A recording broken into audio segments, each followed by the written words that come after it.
د افغانستان الف لوبډلې لوبغاړي هیواد ته راستنه شول. د افغانستان الف لوبډلې لوبغاړي د بنګلادیش پر وړاندې د 2-4 ورځنیو فرست کلاس او 15 ورځنیو لوبو وروسته هیواد ته راستنه شول. د یادول ده چې افغان الف لوبډلې په 4 ورځنیو فرست کلاس سیالیو کې بریا خپله کړه او د 15 ورځنیو لوبو لوبلړۍ 2-2 په مساوي توګه پای ته ورسوله، ځکه یوه لوبه د باران ورښت له کبله ځنډول شوې وه.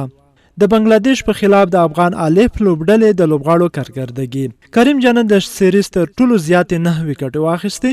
ابراهیم زدران 203 منډې جوړې کړې، ترڅنګ یې رحمان الله ګربز 201 زیاتې منډې وکړې. نوین الحق او فضل نیازي 6 زیاتې وکټې واخیستې. د سیریز غوره لوبغاړی ابراهیم زدران شو. د یو بل خبر له مخې هندوستان کې د افغانستان لوی سفاره د معلولینو ملي لوبډله وربللې وه. هندوستان هیواد کې د افغانستان لوی سفاره د هیواد معلولینو ملي لوبډله وربللې وه چې د ناستې پر مهال د کرکټ بورډ له ادارې او لوبغاړو لاسته راوړنو ستاینه وشوه. ډېره مننه ملګرو، که دغه ویډیو مو خوښه شوي نو یاران ټي وي یوټیوب چینل سبسکرایب او همدغه ویډیو در سره لایک کړئ. تر بیا ښې شیبې.